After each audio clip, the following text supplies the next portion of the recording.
What's up, folks? Johnny Lee Reinoso with Don't Admire, Acquire. That's right. I hope you're doing well. Hey, I want to talk to you about 5 very simple, as it states right here, 5 ways to create the best 2021. Okay? Now, you could check this out in 2022, 2031, 2047. I don't care the year. I broke it down into 5 areas that truly speak to all areas of your life, that could speak to all desires, that could speak to all goals.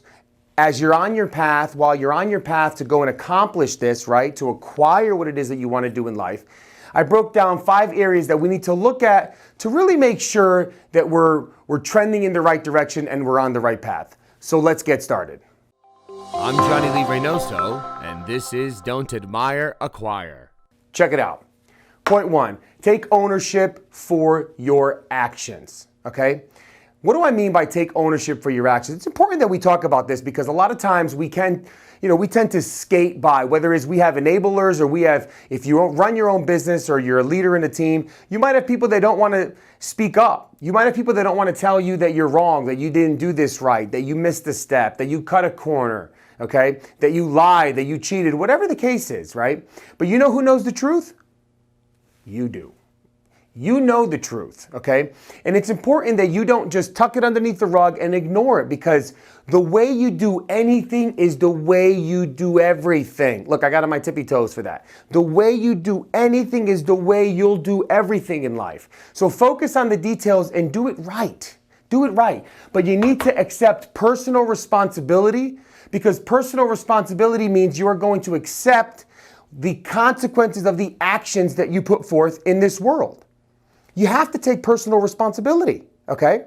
And the other thing is, because we want to make this world a better place, because we truly, and I believe that everyone who's watching this video, in my heart of hearts, I believe that everyone in this country, everyone in this world, for Christ's sakes, we learn how to live with each other for hundreds and hundreds of years. So we want to survive. There are a few here or there that don't want other people around and they commit these heinous crimes. I'm with you. But I know that we all want to live side by side. We all want to be with each other. We all want to see people succeed. At least that's what we should strive and desire, for us to succeed and for others to also elevate and succeed in life, right? So I believe that we need to accept indirect responsibility as well. Because if we start to look at ourselves and start to realize what impact we have with the folks around us, with the surroundings, then we're going to take indirect responsibility and say, wait a minute, let me help my neighbor. Now, I don't mean your neighbor right next door, because if you're like me, you probably don't socialize with the folks that you live around. But you want to be able to help your neighbor, your colleague, your friend, help them directly, help their situation, provide them guidance, give them advice. Okay, I don't mean just shell out some Benjamins and think that that's going to save it all and we're all good. No, I'm talking about actually some equity of time, some equity of concern, some equity of gratitude, some equity of empathy. And provide that to your neighbor, provide that to your colleagues, provide that to others in the world. So we have 2 areas of responsibility I'm talking about that we need to take ownership here, okay? One is personal responsibility, okay? Our actions have consequences. And the other one is accepting indirect responsibility, which is, how can I help people around me instead of just me being so focused on the me, what do I get out of it? But how do I help you? And in turn, there's a lot of things that come that way. I'll add a lot of stories that I could talk to you, which we'll save for another video, about how I was focusing on someone else rather than myself, and in turn, I was paid tenfold, okay? So, point number 2, change your habits to support your growth. Change your habits to support your growth. Look, if you're going to do the same thing, we all heard this, if we're going to do the same thing over and over again and expect a different result, yes, that's right, then that's insanity. It's not going to happen, folks. So you need to identify the habits that you want to change, and ask yourself a simple question. How is this habit serving me? Okay? And I don't just mean the cigarette, okay? I'm talking about your day-to-day. How is this habit serving me? Oh, I typically like to have coffee at 10, coffee at 12, coffee at 2, coffee at 4, and then I'm, coffee at 6, and I don't drink water. Well, those are habits. Those are things that we're doing on our day-to-day that actually have a negative impact to our body. Okay? I typically don't run in the morning. I typically don't. Those are habits.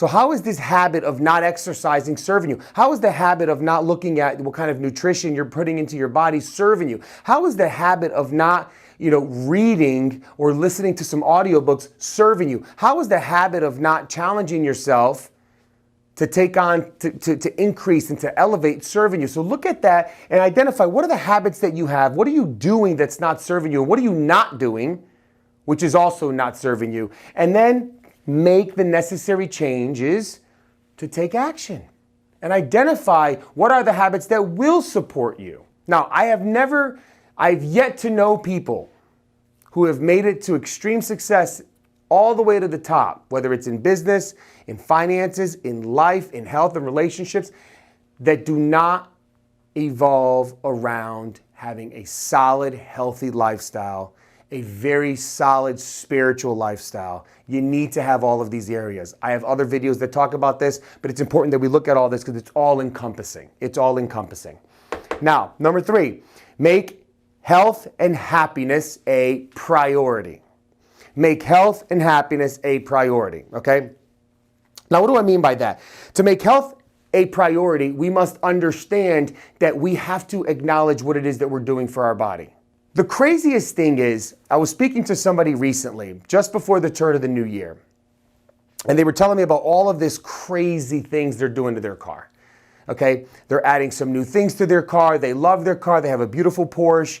They're adding new tires. They're changing the rims. They do this. They're doing that. He babies this. He adds a special coat to the paint. He makes sure he takes it to a certain car wash. He does all of these beautiful things to keep his car in legit order. In fact, I even said, what kind of gas you throw in here? 87. Oh no, premium. What do you mean 87? Even I put an extra additive and my oil comes from this special place and all of this. And while we're talking, I looked into the car and I was looking at the leather seats, and what do I see in the middle? I see a Snickers bar.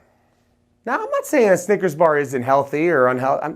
To me, it's not a good healthy choice, a lot of sugar and whatnot. This isn't a nutritional video, but check this out. I see a Snickers bar. And I could see that the person, who's a very nice gentleman, is a little bit, maybe not necessarily hitting the gym or doing cardio as he should. So I said to him, what are you doing for your own body? What are you doing to work out with the new year coming? And I know him enough to have a little bit of this kind of discussion. And he's like, nah, dude, I don't do that, man. I'm just lazy when it comes to that stuff. So as I was putting this together, this came right to my mind, which is we have actually programmed ourselves to take care of what's around us to make sure that it works so well for us. When in fact, all of those external things that we're taking care of have a timeline and an expiration date. We do as well, but when we go, so goes everything. What I'm talking about is his car might not be with him for another 3, maybe 4 years tops. He's going to get rid of that car in 2 to 3 years, but he's taking care of it so well. So he could have a return on his investment, hopefully, maybe make a little coin with what he's putting into it, but so that it could run so smoothly for him.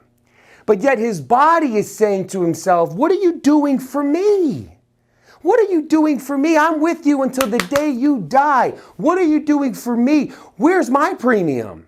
Where's my special car wash? Where's my special nutrition? Where's my additives? Where are my vitamins? Folks, let's not fool ourselves. Let's make 2021 the best year ever by putting health as a priority so we can go and actually acknowledge that we want to live a life that's full of abundance. Because if we don't, then we're never going to be able to be happy. It's impossible to be happy when we're unhappy with our life, with our health. And there's no way that we can be happy with an unhealthy lifestyle, because we will find roadblocks and things that will happen to us that will bring us down. Okay? So happiness is a choice. When you wake up in the morning, you have a choice. You see, happiness is a choice.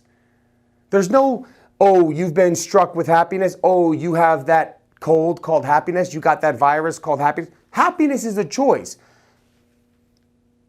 You wake up in the morning, I'm going to be unhappy today. Everyone's going to piss me off.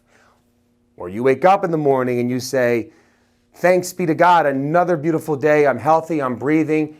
I hear my kids over there. They must be downstairs already. This is going to be a great day, right? Or hopefully it's, yes, I just woke up. The sun's just about to wake. It's 5:30 in the morning. I'm going to go for that run. Yes, I feel great. Thank you. I'm going to be grateful. Okay? So that's point number 3. Make health and happiness a priority. Now, point number 4, learn to say no. I have to fight this quite a bit because many a times I get people that come knocking on my door. Hey, I can't afford you, but I would really like you to help me a little bit. Can you mentor? Can you coach me? And sometimes they're young and I feel bad and I want to do it. So then I start committing myself. So next thing you know, I'm overbooked, underbooked, slideway booked, crazy booked, and I drive myself crazy, including my assistant. And then we're all running around here with our heads cut off. So learn to say no. Have boundaries. Have boundaries with your family. Have boundaries with your loved ones, with your relatives. Have boundaries with your friends. Have boundaries with your colleagues and your employers. Learn to have boundaries because with boundaries, you're allowing yourself then to say, I'm in control. And it doesn't mean be selfish. You obviously want to be a servant and you want to be a leader and you want to help people. But what I'm saying here is learn to be in control of your schedule and recognize when it's too much. And when you learn to say no, you'll find yourself to have enough time to focus on yourself. Because then you won't have excuses to say that you can't focus on your health and you're unhappy because you can't focus on your health because you're doing so much to do all these commitments and I'm doing so much and I'm doing all these favors. No. Learn to say no. Have boundaries. And number 5, which is one of the points here that I love so much because it talks about an area of my life that I truly am grateful for, which is my circle.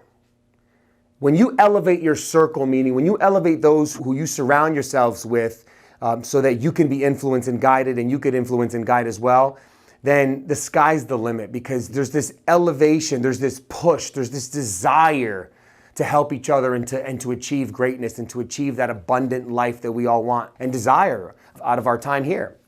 So surround yourself with positive people.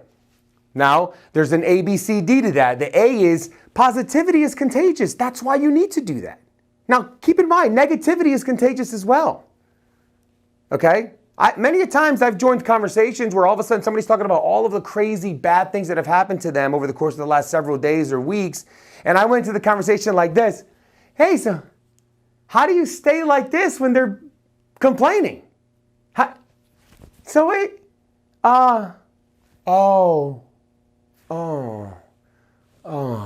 happens to my posture? What happens to my hands? I'm feeling their pain. I'm internalizing it to some degree, subconsciously.